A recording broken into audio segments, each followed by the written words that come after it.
How do you deal with the reality that life will go on when you're gone? And how does that sit with you? The thought that the day after your passing, most likely the whole Earth is gonna, the universe is gonna continue on just as it had been going prior to you being here, and it'll continue on after you're gone. Does that comfort you? Does that feeling comfort you, or does it bring some despair? Or are you indifferent toward that feeling? That's the question that we will consider right now. Is how do you deal right now today with the reality that when you're gone, um, life continues on. And so here in Robert Frost's poem Stars, he addresses that. My name is Carter. This is Carter Curricula. I am on a mission, really, to savor our shared humanity by closely reading dead American poets.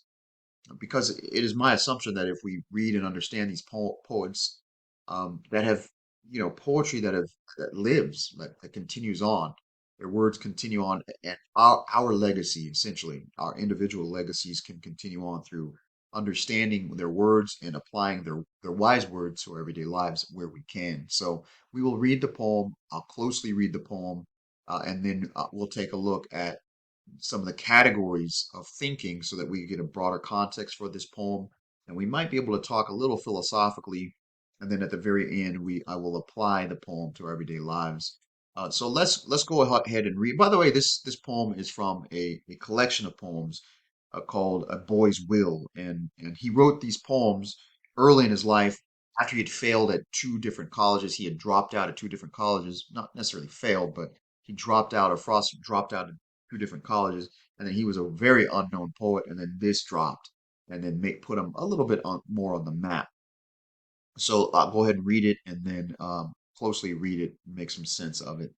How countlessly they congregate, or are tumultuous snow, which flows in shapes as tall as trees when wintry winds do blow, as if with keenness of our fate, our faltering steps, our few steps on to white rest and a place of rest, invisible at dawn, and yet with neither love nor hate, those stars like some snow white, Minerva's snow white marble eyes, without the gift of sight.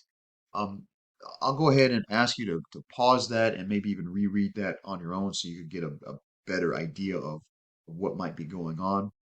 But if you don't wish to pause it, I will continue on and make sense of this poem. So we take a look, and I always take a look at the rhyme scheme. Rhyme scheme is there.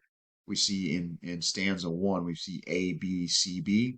The B is there, and there's a rhyme in line two and line four. I find this very common for Frost poems. I think the last poem that we took a look at, he had something very similar. The last poem called A Walk. Actually, November Guests. November Guests had one. I'll put a link to that in. I'll pin that in the comments so you could take a look at that. And so we do see sort of a rhyme scheme of some kind going on here. Additionally, we do see some meter that he uses. I won't get into detail about it, but he uses how countlessly they congregate or are tumultuous snow, with which flows in shapes as tall as trees when wintry winds do blow. The two types of meter, one is called iambic tetrameter, and the other one is called iambic trimeter. And just understand this, that there's a sort of a rhythm, a count of, and he puts it together very artfully in terms of how the syllable counts work, and that syllable count gives the poem a little bit of a flow or a tempo. Additionally, I want you to notice that he's talking, as he commonly does. He talks about rural places. How countlessly they congregate. Oh, in this instance, I'm sorry. In this instance, let me rephrase that. He uses some images of just of the world of beyond just the human experience. He uses nature and this sort of thing. He uses trees. He uses how they blow in the wintry winds. He uses the idea of dawn. So you get images of just kind of sitting back on a rural place and seeing all these different natural things around you. And so in the first stanza, he has which flow, he says, how countlessly they congregate, okay, over our tumultuous snow. So this is on top of our tumultuous snow, which flows in shapes as trees, as tall as trees when wintry winds do blow. So the shapes are as tallest trees. So obviously it's something that's up in the sky, and we get a sense that we know what it is because of the title of the poem. But he lays it out. He describes it, and he doesn't just say stars. He's describing it as if with keen for our fate. Wait, where is he going here?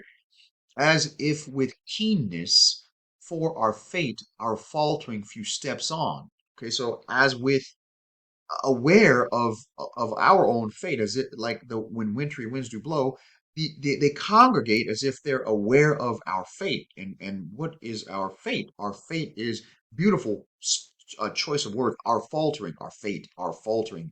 So you hear the use of the F sound coming through. Our faltering few steps on.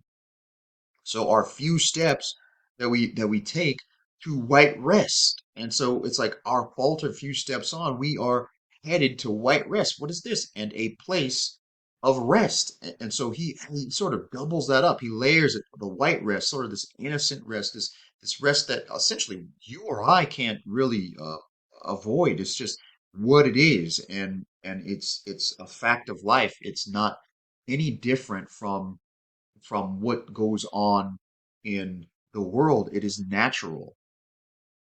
And he goes on and says, invisible at dawn. So the place of rest, invisible at dawn. So by the time dawn comes, there's it's not that person though that you can't see, and yet with neither love nor hate. So the star, those stars like Snow White. Now he identifies the stars. Love nor hate. This is not emotional. This is just a natural thing. Minerva, who is a Roman goddess of wisdom, and her marble eyes signify sort of a distance or a coldness without gift of sight. So what happens is that people sort of come into this earth, they pass through the earth, and then like stars, the stars are looking, and it's like, yeah, that's the kind of thing that happens. That's you pass, and then essentially someone else comes through. And so we have this idea that the stars are outside looking, and it is with this idea that the stars they were there before, they will exist after, and you come and you go. You come and you go. Human beings have the experience of coming and going. We have a shelf life in this life. It's so amazing how many poets talk about death. They talk about death so much. They can't avoid this idea of death. You know, death is a shared human experience, and it is one that poets, especially Robert Frost, has a tendency to coming around and talking about on a regular occasion. He has a tendency of bringing up death on a very frequent basis, and in this instance, the flavor that we get from this idea of death is that look, you come, you go. This thing continues, and so we have a theme here. It says things will go on um, when you're gone. Like, so with or without you. And I don't know if that's a cold, hard reality for some people to stomach, like I mentioned earlier. How do you deal with it? I don't know how do you deal with it. The way I think that I deal with it is that it's just a fact of life. And on some days I struggle with that fact of life, and some days I don't. Some days it hits me hard, some days it does not. So that's the close reading of it. Let's take a look at the categories of thinking that we might be able to use in order to sort of think through this text. First, epistemological. That's the idea of how we know what we know. So what does the speaker base his or her knowledge? His or her knowledge is based upon observations of nature, right? And do they question the reliability of their own beliefs or knowledge? No, they do not. They do not, because it is obvious that the sun is here, or the stars are here, They are up in the sky and they are here, and it is obvious they have been here before we are here. We were here, and it is obvious that they will be here after we are gone. And so, epistemologically, this author is just saying, "Hey, look, this is the experience. I got to just see with my own eyes the way nature goes." Epistemologically, he's making sense of his world well, excuse me, he's making sense of his world through the epistemological understanding that, I see this is the way things are, and this is the way things go. Another thing that I want to take a look at in terms of a category of thinking is ontological. Let's take a look at ontological and make sense of this text ontologically. What shapes the speaker's views of life? The speaker's views of life, if we take a look at some of the other poems that we get from Robert Frost, but we also do see it in this poem that what shapes this speaker's views of life is nature.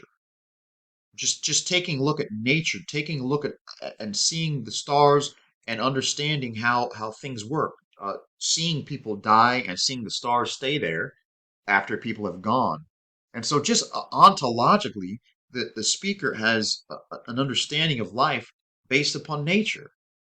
And how does this influence their actions and decisions throughout the text?